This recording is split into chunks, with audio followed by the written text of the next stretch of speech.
শীত তো চলেই আসছে আর নতুন নতুন সবজি ওঠা শুরু হয়ে গেছে। তো আজকে নানা নিয়ে আসছিল 3টা ফুলকপি, যার দাম ছিল 160 টাকা। যদিও সবজির দাম এবার অনেক বেশি, তো যাই হোক আমি বললাম নানা তাহলে আমি একটা বড়া বানাই, একটা ফুলকপি দিয়ে বড়া বানাই। তো যে ভাবা সেই কাজ। যদিও প্রতি বছর এই বড়াটা খাই, সবাই কম বেশি বানায়, তো আমিও বানাইতে বসে পড়লাম। প্রথমে কিছু আওলা চাল বা আতপ চাল সেটা ভিজায় রাখলাম পানিতে, ওটা ভিজার জন্য রেখে দিলাম। এরপরে ফুলকপি নিয়ে সেটা ভালোভাবে কাইটা ভিজায় রাখতে হবে পানিতে, কারণ ফুলকপির ভেতরে অনেক রকমের পোকা থাকে। তো সেই জন্য উম, আমি একটু কিছুক্ষণ ভিজায় রাখতেছিলাম।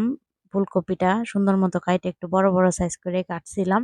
তারপরে হইলো মরিচ আর রসুন এটা পাটায় বাইটা নিতেছিলাম। পাটায় বাইটা নিলে সবকিছু কেন জানি একটু বেশি স্বাদ লাগে। যাই হোক আমাদের মিক্সার নাই, তাই আমি পাটায় বাটার চেষ্টা করি। এগুলা মিহি করে বাইটা নেওয়ার পরে তারপরে ভিজায় রাখা আতপ চালগুলা সেগুলাও মিহি করে বাইটা নিতেছিলাম।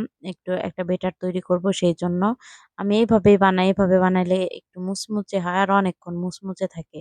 তাই যাই হোক, এত সবকিছু বাটা শেষ। এরপর একটা কড়াইয়ের ভিতরে বেশি করে পানি দিয়ে ফুলকপিগুলা দিলাম, একটু সামান্যক্ষণ সিদ্ধ করে নেব, বেশি না, 1 থেকে 2 মিনিট 1.5 মিনিট সিদ্ধ করে নিলেই হইব। এরপরে ব্যাটারটা তৈরি করতেছি। একটু আদা রসুন জিরা বাটা, হলুদের ফাঁকি, একটু যে যেরকম ঝাল খান ওই রকমের ঝাল বা মরিচের ফাঁকি, আর একটু ধনিয়ার ফাঁকি দিয়ে খুব ভালোভাবে মানে বেটারটা তৈরি করে নিতেছি। তো আমি ভাবলাম যে বেটার বোধহয় একটু কম হয়ে যাবো, বা একটু নরম করার জন্য একটু আটা দিয়ে নিলাম, যাতে বেটারটা একটু ভালো হয় আর মুচমুচে থাকে। আর এই তো এদিকে আমার এটা সেদ্ধ হয়ে গেছে, তাই নামাই নিলাম। নামাই নিয়ে এরপরে আর কিছু করতে হবে না, এখন ডাইরেক্ট বেটারের মধ্যে চুবায়া ভাজতে হইব। কড়াইতে একটু তেল দিয়ে দিলাম। যদিও ফুলকপি ভাজতে তেমন তেলের প্রয়োজন হয় না, অল্প তেলেই ভাজা হয়ে যায়। তো এই তো আমি তেল দিয়ে দিলাম। মাটির চুলায় যেহেতু রান্না করি, বরাবরই বললাম আমাদের এখানে মাটির চুলা, মাটির চুলা রান্না আমার কাছে বেশি ভালো লাগে। এই তো ভালোভাবে মানে এমন ভাবে মিক্স করতে হইব যাতে পুরা ফুলকপিটা একদম হয়ে যায়, মিক্স হয়ে যায় বা মাখায় যায়, বোঝা না যায়। তো এই তো একটা একটা করে দিয়ে ভাইজা নিতেছি।